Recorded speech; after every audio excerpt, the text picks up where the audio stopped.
짚어볼게요.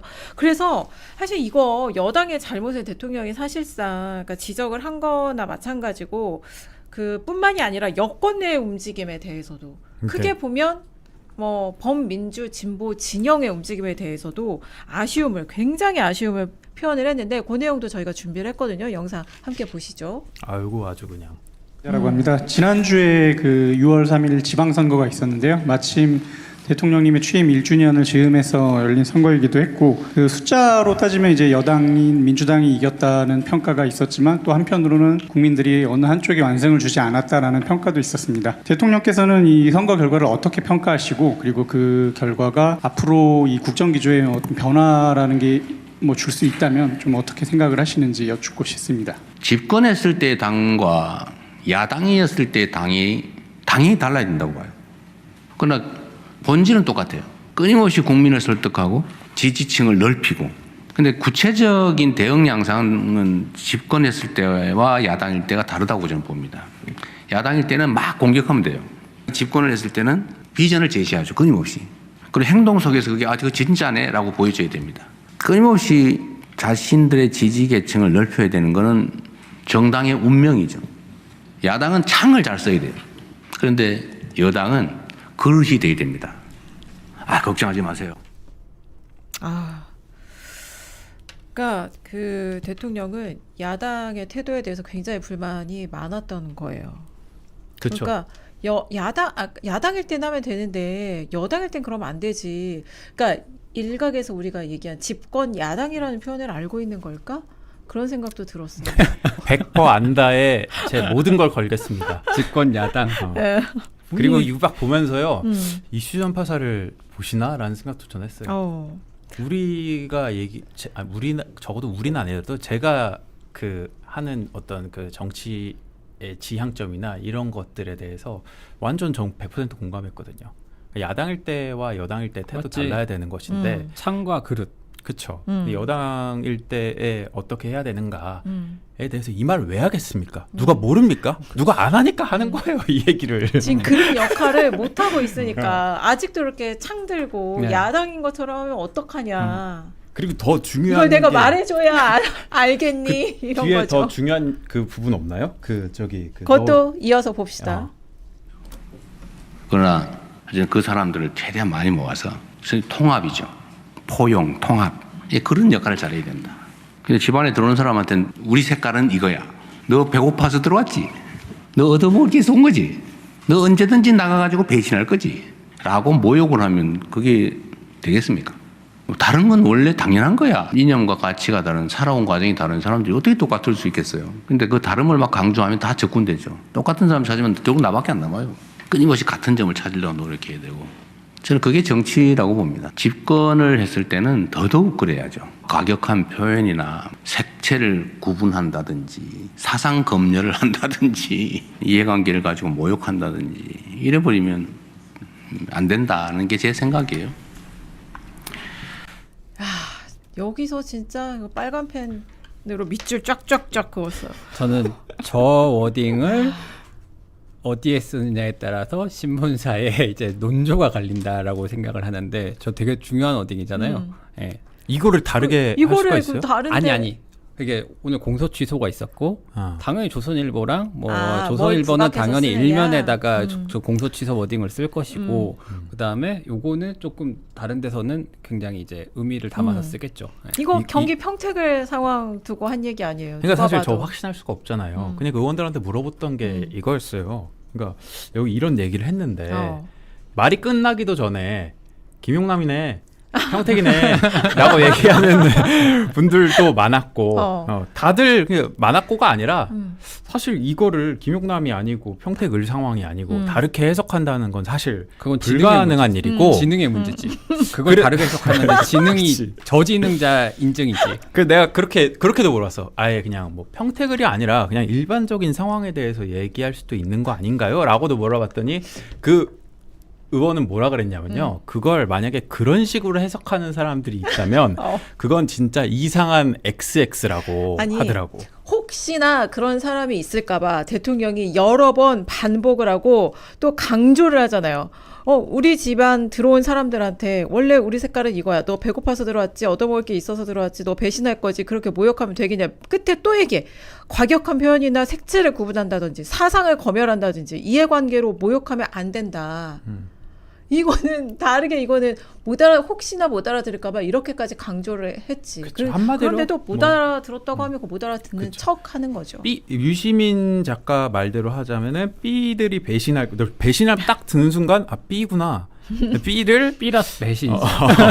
대통령은 B를 이렇게 생각하지 않는구나라는 점에서 굉장히 좋았고, 근데 다른 건 원래 당연한 거야 이러잖아요. 그리고 B들은요 원래 배신을 하는 게 B의 역할이에요. 잘 못하면 배신해야지. 잘 못하는 걸 계속 잘한다 하면서 데리고 가면 어떡합니까? 배신이 아니라 그게 실용이라는 거죠. 그렇죠. 그리고 역시나 이거를 두고 아까 얘기하는 것 중에 통합이라는 얘기가 나오잖아요. 여기서 통합이 뭡니까? 중도 보수 통합. 중도 보수 통합을 외연 얘기하는 확장이죠. 대한민국 통합, 국민 통합, 그렇지. 외연 확장, 그렇지. 중도 확장을 뜻하는 통합이잖아요. 그렇죠. 이걸 달리 해석할 수가 있나요? 근데 그것도 벌써부터 지능의 문제.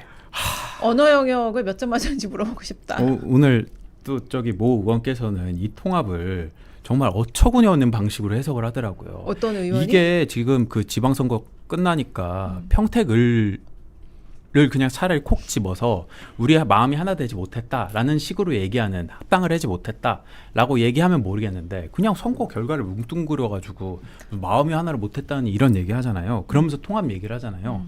그 맥락의 통합이 아니잖아요. 이 얘기는. 그렇죠. 근데 이거를 다시 또 그런 식으로 또 해석을 하더라고요. 그 위에 밑에 부연을 너는 뭐 배고파서 들어왔지, 뭐 한 자리 하려고 들어왔지. 대통령은 배고파서 들어오든 한 자리 하려고 들어오든 상관없다는 건데. 근데 이걸 또 다시 또 통합을 그런 논의로 간다는 게 통합이 지론이라고 하면서 이걸 합당이랑 엮을 수가 있나요? 자, 정청래 대표랑 그러니까 이제 통화했어? 정청래 대표랑 통화된 거야? 누구요? 정 대표가 그렇게 얘기했냐고. 아니 그렇게 얘기 안 최민희 했는데 아까 의원이 그렇게 얘기한 거잖아요. 그렇더라고. 근데 이제 보면은 민주진영의 대통령이 통합이라고 얘기한다면은 제일 먼저 생각해야 되는 거는 당연히 중도 보수 통합이라고 봐야 되는 거고, 어쨌든 간에 대통령에 취임할 때 국민의 대통령이 되겠다라고 얘기하는 거고, 그거는 그 어느 정부군 대통령의 지향점이 돼야 되는 문제잖아요. 이거를 왜 다른 식의 의도를 담아가지고 자기들 편한 대로 해석하는지. 근데 그거는 편한 대로 해석할 수도 없어. 이거는 다 이렇게 지능의 있는 그대로. 아니 그러면 그래 통합 포용이 예를 들어서 그런 네. 의미다. 그러면 조국 혁신당한테 우리 색깔은 이거야. 너 배고파서 들어오려고 하는 거지. 얻어먹을 게 있어서 들어오려고 하는 거지. 너 배신할 거지. 이렇게 그렇죠. 조국 혁신당이 B라는 얘기지. 그렇게 따지자면. 그렇다는 얘긴가? 그래서 말이 안 맞아요. 이거는 완전 말이 안 맞아. 그리고 지금 조국 혁신당하고 민주당의 색채가 구분이 되나? 안 되고, 되잖아. 아무튼 거의 이건 정확히 평택을에 대해서 김용남에 대해서 한 얘기 같아요. 그러니까 그렇죠. 저는 솔직히 선거 끝나서 얘기하면요.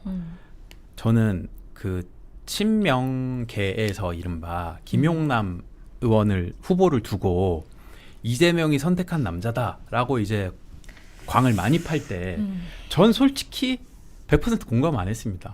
아니 대선 때 그 인재 영입이 된 건 맞지. 근데 공천을 해가지고 평택을에 넣어서 이재명 픽으로 아예 박은 건 아니잖아요. 그러니까 김용남이 민주당 들어올 때는 이재명이 선택한 건 맞지만 평택을 간 것까지는 대통령이 선택한 게 아니잖아요. 그래서 조금 그 이재명이 선택한 남자라는 게 좀 과도하다라는 생각이 들었거든요. 근데 오늘 기자회견에서 이렇게까지 광활하게 그 문제에 대해서 거론하는 걸 보고 진짜 어떤 당선이 됐으면 했던 마음이 있었구나. 사실은 평택이란 말만 안 하니까 평택이란 김용남만 없었지. 그냥 다 얘기한 거야. 그러니까 그랬더라고. 그러니까 대통령은 그 평택을 선거 상황을 굉장히 안타깝게 또는 분노스럽게 보고 있었던 것 같아요. 맞아요. 그래서 말은 제가 못하지만. 저번에 합방 때도 얘기했잖아요. 나는 이 조국 후보와 조국 혁신당에서 김용남에 대한 네거티브를 이렇게 퍼붓고 있을 때 이 상황을 다 알고 있는 이재명 대통령은 무슨 생각을 할까? 이렇게 네거티브 돼가지고 결국에 어부지리로 그 유희동한테 줬잖아요. 그래서 정말 어이없지 않았을까? 그리고 그 얼마나 어이없는지도 제가 그때 봤거든요.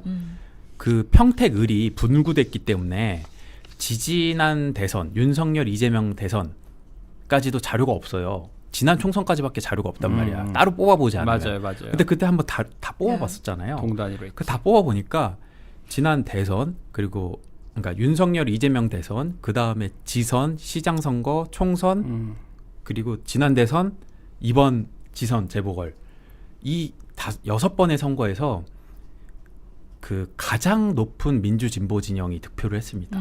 58점 몇 %에다가 진보당까지 더하면 더 올라가는 거잖아요. 그거를 넘긴 거예요. 그리고 거기서 항상 그 국민의힘을 지지했던 포승읍하고 어디가 있어요. 두 군데. 거기도 민주당으로 넘어왔더라고. 안중인가? 아니 안중은 원래 민주당이고 팽성읍? 하나 있는데 까먹었어. 2개 있는데 그 정도로 밭이 좋았던 거예요. 거기가. 그러니까 대통령이 질 수 얼마나 어이가 없는 없어. 곳을 졌다에 그러네. 평택도 평택도 들어가네요. 포함이 되는 거예요. 그러니까. 그리고 거긴 그- 진짜 질 수 없는 곳이죠. 그리고 서울을 질 수 없는 곳이라고 보기에는 조금 힘든 감이 있어요. 네, 평택을은 밭이 그러니까 맞아요. 질 수 없는 곳이라고 대통령은 봤을 것 같아요. 그리고 사실 이제 이 김용남 후보를 누가 모욕하고 누가 사상 검열했냐. 그리고 누구긴 누구야. 조국 혁신당과 음. 이제 유시민 작가와 그러니까 이런 김어준 씨도 큰 틀에서 보면 이제 김용남 후보가 거기에 출마하는 것에 대해서 그러니까 그 조국 후보와 싸워야 되는 것에서 다 부정적으로 생각하는 다 그 범주 안에 있었던 그쵸. 사람들이기 때문에 공천을 주지도 않았는데 신장식 의원이 반성문부터 쓰라고 하면서 이게 시작된 네. 거잖아요. 그때부터. 그러니까 그걸 보면서 대통령 기분이 참으로 별로였을 것 같고 이거는 그 지은 사장께서도 말씀하셨지만 대통령 맨 마지막 워딩에 이해 관계로 모욕하면 그렇죠. 안 된다는 게 제 생각이다 라고 했는데 이해관계 이거 해석입니다. 조금 나아가면 김용남의 그 네거티브 된 주된 소재 그 얘기를 한 거 아닌가? 라는 생각까지 들었어요. 아닌가? 저도 네. 그런 생각이 들었어요. 네. 그런데 지금 8,000명 동접자 넘었어요. 오, 감사합니다. 감사합니다, 여러분. 좋아요도 부탁드립니다. 시원한 걸로요. 아, 그리고 보면요. 지난번에 이게 처음이 아닙니다. 대통령이 그 삐들을 아껴야 된다고 얘기한 게 한두 번이 아니에요. 지난번 ABC 논란 때 대통령이 사실 선을 그었어요. 근데 우리가 그 얘기를 다 까먹고 있었던 거야. 대통령이 그때 신념 가치가 뭐가 중요하냐. 국민의 최대 행복이 가장 중요하다라고 했거든요. 그래서 저는 이번에 얘기했던 네 배고파서 들어왔지 뭐 이런 거에 대한 하면 안 된다라고 얘기했던 게 여당은 바다와 같아야 된다. 여당은 그릇이 돼야 된다라고 했던 것은 전대가 끝나더라도 우리가 이재명 정부가 문을 닫는 그 순간까지 계속 기억해야 될 워딩이다라고 생각해요. 문 닫고 그렇게 내쫓고 하면 안 된다. 그렇죠. 넓혀야 된다. 확장해야 된다. 근데 항상 저쪽은 네 편 내 편 가리고 족보 출신 따지고 가치니 뭐 이런 거 따지면서 별짓을 다 하니까. 그거 대통령 정말 지긋지긋할 거예요. 대통령이 가장 많이 당하는 게 그게 아닐까? 그쵸? 아마 그리고 너는 어디서 성남? 아니 성남 안동부터 시장? 시작해야지. 안동부터 시작해야지. 네. 안동 출신이 어디 민주당 막 이런 그게 식으로. 그 당시에 부대변인 시작했을 땐 당연히 있죠. 예, 별로 귀하게 생각 안 하거든요. 그치 그랬을 것 같아. 그럼 이제 그거에 대한 아마 그 민주당 생활을 하면서 뭐 그런 것들에 대한 생각이 많았을 거고 그리고 너무 지겹다기보다 너무 안 좋잖아요. 이게 도대체 지역을 가지고 언제까지 해야 되고 그걸 한번 깨보고 싶었을 텐데. 참. 아니 그리고 어쨌든 대통령이 대선 때 영입한 인물인데 그런 공격을 받는 게 대통령은 자신이 모욕을 받는다, 모욕을 당하고 있다고 느꼈을지도 몰라요. 김용남이 그러니까 내가 영입한 그 인재인데 이 네. 인재를 두고서 민주당답지 못하다. 그렇게 생각하니까 그렇게 이렇게까지 생각을 하면, 노골적으로 그럼 얘기를 한 거 아닐까요? 모욕을 주면 되겠냐, 모욕하면 되겠냐가 마치 대통령 자신이 모욕을 당한 것처럼 느꼈기 때문에 이런 얘기를 했을 것 같아요. 그리고 이렇게 될 경우에는 제2, 제3의 김용남은 나오기가 어렵다는 점을 다시 한번 짚으면서 동시에 정청래 대표는 겸국 나가서 김어준이 사퇴해야 된다는 얘기에 대해서 이런 당원도 있고 저런 당원도 있다라고 하면서 전혀 이 평택을 상황에 대해서 방관하고 있었다는 점. 그리고 이재명 대통령은 정치인이 가장 안 좋은 게 뭐라 그랬죠? 방관이라 그랬습니다. 저는 다른 맥락이었지만 방치하고 한일 관계에서 그런 네. 얘기를 했지만 방치하고 방관하는 건 정치인의 가장 해야 될지 하지 말아야 될 거라고 했잖아요. 정청래 대표가 평택을 방치하고 방관했습니다. 그건 명백한 사실이죠. 처음부터 끝까지 정청래 대표는 들으시오였다. 티콩님